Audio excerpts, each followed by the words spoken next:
السلام علیکم دوستو، پاکستان سٹوریز میں خوش آمدید۔ پاکستان کے ایٹمی طاقت بننے میں جتنے واقعات رونما ہوئے ان کی سٹوری کی قسط نمبر 7 کے ساتھ آپ کی خدمت میں حاضر ہوں۔ جیسا کہ آپ جانتے ہیں ناظرین کہ ہندوستان نے امریکہ اور کینیڈا کے مہیا کردہ سامان سے چوری سے پلوٹونیم بنا کر 18 مئی 1978 کو ایٹمی دھماکہ کر کے دنیا کا ایٹمی توازن درہم برہم کر دیا اور ہندوستان کی بدماشی کی سزا پاکستان کو دی گئی۔ پاکستان کی منت سماجت کینیڈا کے بند کانوں پر نہ پڑی اور ہم کو بے یار و مددگار چھوڑ دیا گیا۔ ہماری مزید بے عزتی کرنے کے لیے فرانس نے بین الاقوامی ایٹمی ادارہ کے زیر نگرانی ری پروسیسنگ پلانٹ کا معاہدہ منسوخ کر دیا۔ یہ ایک بین الاقوامی معاہدہ تھا اور بین الاقوامی ادارہ نے اس کی منظوری دی تھی۔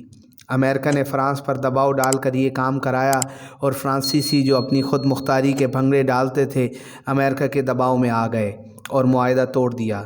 یہ پلانٹ بین الاقوامی ادارہ کی زیر نگرانی تیار ہونا اور چلنا تھا اور اس کے غلط استعمال کی قطعی گنجائش نہ تھی، اور یہی وہ وقت تھا جب ایک تیسری دنیا کے ایک ترقی پذیر ملک یعنی پاکستان نے یہ چیلنج قبول کیا اور اس میدان میں خود کفیل ہونے کا بیڑا اٹھایا۔ جولائی 1978 میں ہماری حکومت نے تاریخی فیصلہ کیا کہ ہم یورینیم کی افزودگی کی ٹیکنالوجی مہارت حاصل کریں گے اور ہمارے ایٹمی ری ایکٹروں کے ایندھن کی دستیابی میں خود کفیل ہو جائیں گے۔ 31 جولائی 1972 کو انجینئرنگ ریسرچ لیبارٹریز کا قیام عمل میں آیا تو ہم نے دیکھا کہ ہم یورینیم افزودگی کا پلانٹ اپنی خود صلاحیتوں سے لگائیں گے۔ میں بھی یورپ میں 15 سال کے قیام کے بعد پاکستان آیا تھا۔ میں نے برلن، ہالینڈ اور بیلجیم کی اعلیٰ یونیورسٹیوں میں تعلیم حاصل کی تھی۔ میں نے ہالینڈ میں یورینیم کی افزودگی کے پلانٹ میں کئی سال کام کیا تھا۔ اس وقت میں جوان تھا اور قوت ارادی سے بھرپور تھا۔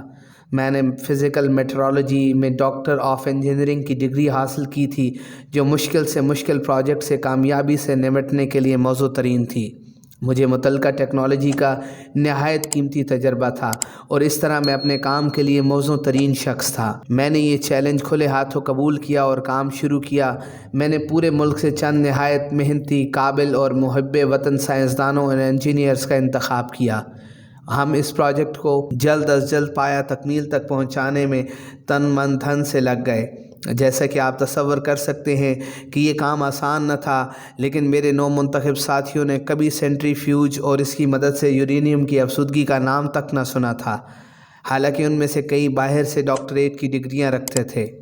ایک ایسا ملک جو کہ سلائی کی سوئی، اچھی بائسیکل یا اچھی سڑکیں بنانے کے قابل نہ تھا، وہ دنیا کی مشکل ترین ٹیکنالوجی میں مہارت حاصل کرنے چلا تھا۔ نیوکلیئر سائیکل میں یورینیم کی افزودگی کو مشکل ترین سمجھا جاتا ہے اور میرے رفقا کار اور میرے لیے یہ ایک بہت بڑا چیلنج تھا۔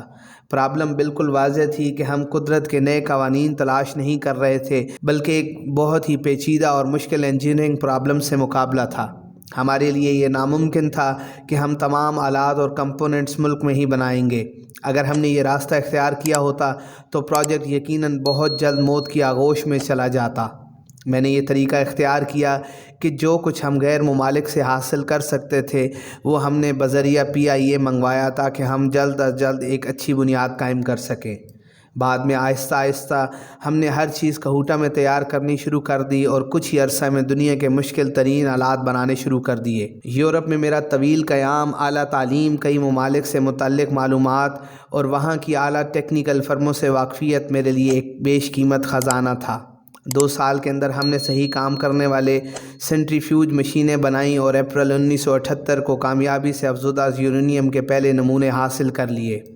ساتھ ہی میں ہم پوری تندہی سے کہوٹہ کی تعمیر میں مصروف تھے اور کچھ ناواقف لوگوں نے کہوٹہ کی سائٹ پر تنقید کی، جبکہ غیر متعلقہ اور ناواقف لوگ ہمیشہ سے ہی دوسرے پہلوؤں پر دھیان دیتے رہے ہیں۔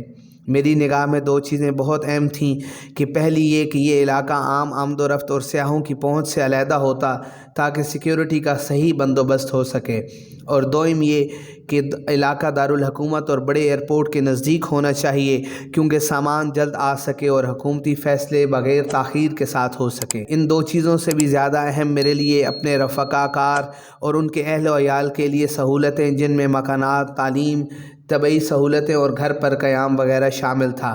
جن کی موجودگی میں وہ بے فکری سے دل و جان سے کام کی تکمیل پہنچانے میں مشغول ہو سکتے تھے۔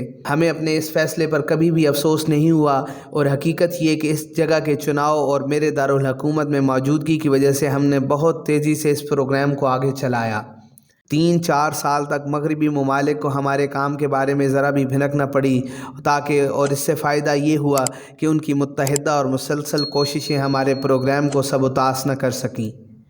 ہم اس خطرے سے پوری طرح آگاہ تھے اور اس کے لیے پورے تیار تھے کہ میرا یورپ میں طویل قیام اور وہاں کے لوگوں کی نفسیات کے بارے میں معلومات ایک بیش بہا اثاثہ تھیں۔ حکومت ہمیں ہر طرح کی مدد دے رہی تھی اور سب کو ہم پر مکمل اعتماد تھا۔ میں نے پروجیکٹ کی بہتری کی خاطر کوئی اقدام اٹھانے میں قطعی کسی ہچکچاہٹ اور خوف کا اظہار نہیں کیا۔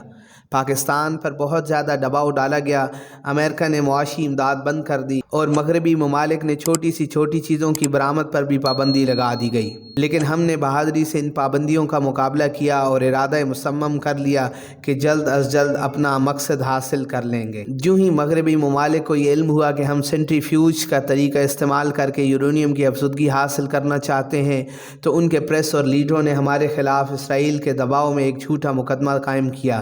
میں نے اپنے 2 پرانے ساتھیوں کو خطوط لکھے تھے کہ حکومت نے الزام لگایا ہے کہ میں نے ان سے سیکرٹ معلومات حاصل کرنے کی کوشش کی گئی ہے، مجھے بتائے بغیر مقدمہ چلایا گیا ہے اور سزا سنا دی گئی ہے۔ خطوط میں جو معلومات میں نے مانگی تھیں وہ تقریباً 20 سال پہلے رسالوں میں چھپ چکی تھیں۔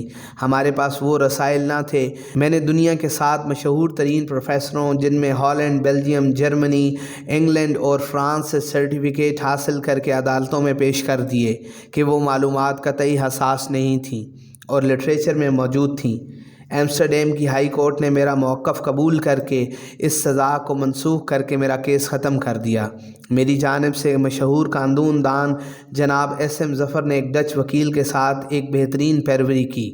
16 جون 1985 کو ڈچ حکومت نے میرے خلاف تمام الزامات واپس لے لیے اور پراسیکیوٹر جنرل نے تحریری طور پر ہمیں مطلع کیا کہ ان کو میرے اوپر کبھی بھی کسی قسم کی جاسوسی یا چوری کا شک و شبہ نہ تھا۔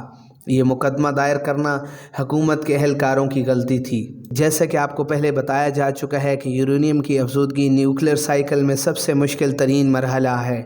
Centrifuge technology, mechanical engineering, chemical engineering, electrical process technology, computer software, control اور automation, nuclear physics, vacuum technology وغیرہ جیسے علوم میں بہت مہارت کی ضرورت ہے، لیکن ایک سینٹریفیوج مشین تقریباً 70,000 چکر فی منٹ کرتی ہے اور آپ خود تصور کر سکتے ہیں کہ اس کے لیے دھاتوں، پرزوں، توازن، بیرنگ وغیرہ بہت ہی سخت شرائط کا اطلاق ہوتا ہے، اور پھر ہزاروں سینٹریفیوج بیک وقت چلتی ہیں اور عموماً 10 سال تک بغیر رکے دن رات چلتی رہتی ہیں۔